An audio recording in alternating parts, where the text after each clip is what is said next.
ایران کا نیا supreme leader آیت اللہ العظمی سید مجتبی خامنہ ای. Somebody takes over who's as bad as the previous. Mujtaba علی خامنہ ای. سید مجتبی حسینی خامنہ ای، جسے پچھلے کئی سالوں سے نہ کبھی کسی نے دیکھا ہے اور نہ اس کی آواز سنی، لیکن جیسے ہی اس کا نام سپریم لیڈر کے لیے سامنے آیا،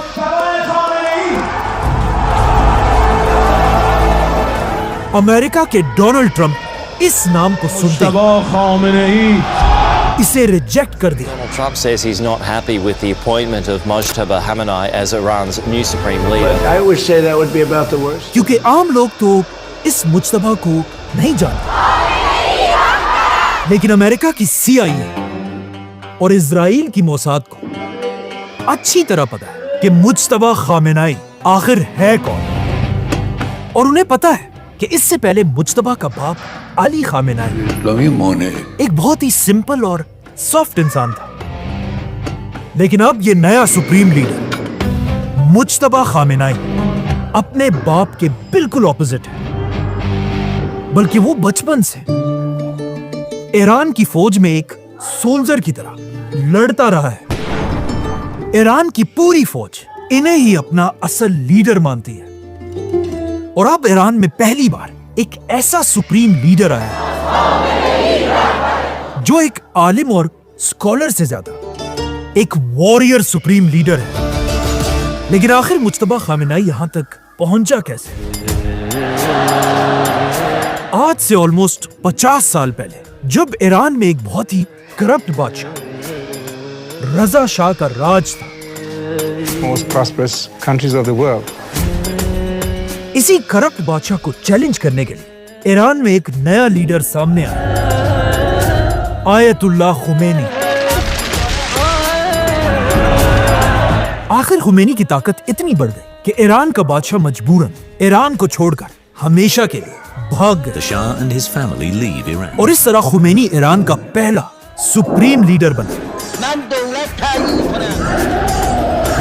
جیسے ہی خمینی ایران کا سپریم لیڈر بنا، دنیا کی کوئی بھی سپر پاور اسے پسند نہیں کرتی تھی، کیونکہ وہ باقی مسلمان لیڈرز کی طرح امریکہ کے جوتے پالش کرنے کے بجائے سیدھا امریکہ کی آنکھوں میں آنکھیں ڈال کر اسے دھمکیاں دیا کرتا تھا. اسی لیے امریکہ، اسرائیل اور باقی سارے لیڈرز پہلے دن سے خمینی سے اپنی جان چھڑانا چاہتے تھے، اور آخر انہیں یہ راستہ مل گیا. ایران کے پاس ایک ملک عراق میں ایک نیا لیڈر آیا جو ان سپر پاورز کے لیے خمینی پر حملہ کرنے کے لیے تیار تھا، اور اس لیڈر کا نام تھا صدام حسین. بسم اللہ الرحمن الرحیم. اسی کے ساتھ صدام حسین نے ایران کے خمینی پر حملہ کر دیا Iraqi tanks ground across the border into Iran. اور مسلمانوں کی آپس میں جنگ شروع ہوئی. لیکن جیسے ہی جنگ شروع ہوئی، اچانک ایران کے پریزیڈنٹ کو ایک دھماکے میں مار دیا گیا، جس کے بعد ایران کا نیا پریزیڈنٹ علی خامنہ ای بنا. تو اب جب خامنہ ای صدام حسین کے ساتھ جنگ میں بزی تھا، ان کے گھر میں ان کا 12 سال کا بیٹا مجتبی بالکل عام بچوں کی طرح اسکول جایا کرتا تھا، اور مجتبی بچپن سے ایران کی اس اتنی بڑی جنگ کو غور سے دیکھ رہا تھا. مطلب مجتبی کا سارا بچپن ایک جنگ کے بیچ میں ہی گزرا تھا.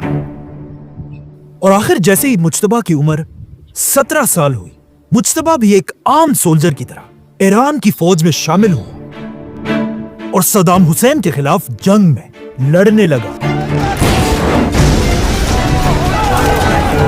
اس وقت مجتبی خامنہ ای ایران کے پریزیڈنٹ کا بیٹا تھا، لیکن کہا جاتا ہے تب بھی وہ بالکل ایک عام سولجر کی طرح جنگ کے فرنٹ لائنز میں جا کر لڑا کرتا تھا. اسی طرح مجتبی ایران کی آرمی میں اپنے بٹالین کے ساتھ عراق کے اندر گھس گئے، اور عراق میں گھس کر مجتبی اور اس کے ساتھیوں نے عراق کے 30 پہاڑوں پر ایران کا جھنڈا لہرایا. لیکن اب جب یہاں یہ سب کچھ ہو رہا تھا، اچانک عراق اور ایران نے اس جنگ کو ختم کرنے کا فیصلہ کیا اور ساری فوجیں اپنی جگہوں پر واپس چلی گئی، جس سے یہ 8 سال کی جنگ ختم ہو گئی۔ لیکن اس جنگ کے صرف 1 سال بعد ایران کے پہلے سپریم لیڈر آیت اللہ خمینی اس دنیا سے چلے گئے۔ اب یہاں پر ایک بہت بڑا کوسچن تھا کہ آخر ایران کا نیا سپریم لیڈر کون ہوگا؟ اسی لیے ایران کی 86 سب سے بڑے اسکالرز ایک میٹنگ کے لیے جمع ہوئے اور نئے سپریم لیڈر کے لیے ووٹنگ شروع ہوئی۔ اس الیکشن میں 86 میں سے 60 بڑے اسکالرز نے علی خامنہئی کو ووٹ دیا، جو 70% ووٹ بنتا تھا، اور اسی کے ساتھ علی خامنہئی ایران کے نئے سپریم لیڈر بنے۔ رهبری سوری خواهد، نه رهبری واقعی۔ اب مجتبی صرف پریزیڈنٹ آف ایران کا نہیں بلکہ سپریم لیڈر آف ایران کا بیٹا تھا، لیکن کہا جاتا ہے وہ پھر بھی اپنے باپ کے ساتھ نہیں بلکہ اسی طرح ایران کی فوج میں رہا، اور اسی طرح اگلے 10 سال تک ایران کی فوج اور مجتبی خامنہئی کا آپس میں بہت ہی گہرا تعلق بن گیا، اور اب تک مجتبی ایک اسکالر کی طرح نہیں بلکہ ہمیشہ ایران کے ایک فوجی کا یونیفارم پہنا کرتا تھا۔ آخر 10 سال تک ایران کی فوج میں رہنے کے بعد مجتبی ایک فوجی ہونے کے ساتھ ساتھ ایک اسکالر بننے کی بھی تیاری کرنے لگا، جس کے بعد مجتبی کو ہر جگہ پہلی بار ایسے کپڑوں میں دیکھا جانے لگا۔ اس طرح مجتبی ایران کے بڑے بڑے اسکالرز کا اسٹوڈنٹ بنا۔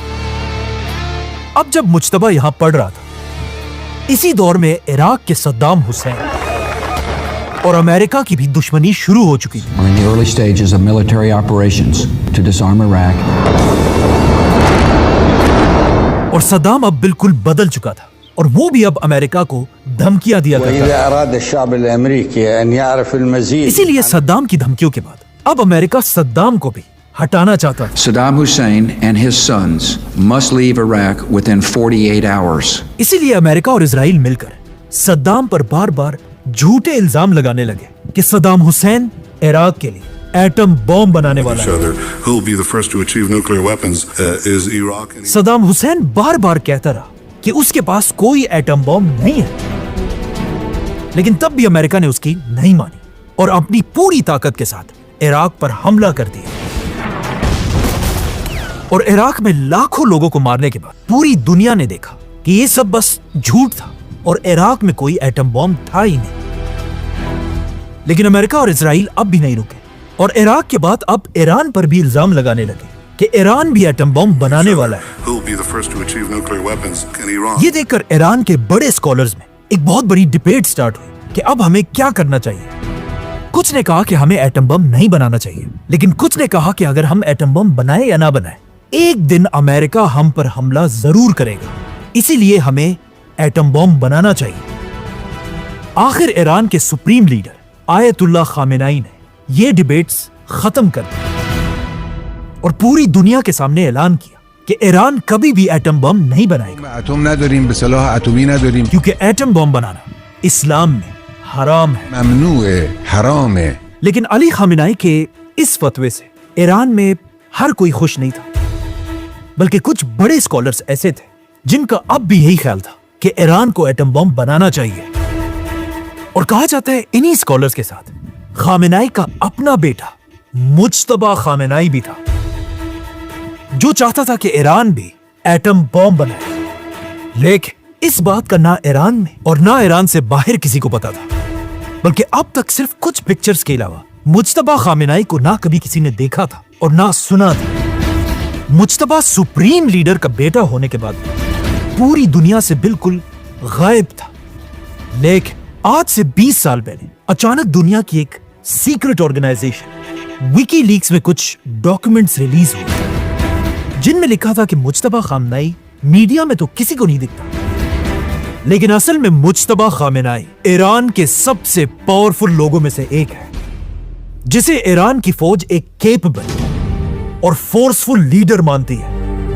اور ان ڈاکیومنٹس میں آج سے 20 سال پہلے لکھا تھا کہ ہو سکتا ہے آگے جا کر ایک دن مجتبی خامنہئی پورے ایران کا سپریم لیڈر بنے، سید مجتبی حسینی خامنہئی، کیونکہ اس کے پاس ابھی سے ایران کی فوج اور ایران کی انٹیلیجنس پر ایک بہت بڑا انفلوئنس ہے، اور ان لیکس کے اندر یہ بھی لکھا تھا مجتبی خامنہ ای کا ایران کے نیوکلیئر پروگرام مطلب ایٹم بوم کے ساتھ ایک بہت ہی گہرا تعلق ہے، اور یہی سے امریکہ اور اسرائیل آج سے 20 سال پہلے سے مجتبی خامنہ ای کے ہر سٹیپ کو غور سے مانیٹر کرنے لگے۔ لیکن ان لیکس کے بعد بھی مجتبی خامنہ ای پوری دنیا کے کیمروں اور میڈیا سے ہمیشہ دور رہا، اور پچھلے 15 سالوں سے میڈیا میں مجتبی خامنہ ای کی ان کچھ تصویروں کے علاوہ اور کچھ بھی نہیں ہے۔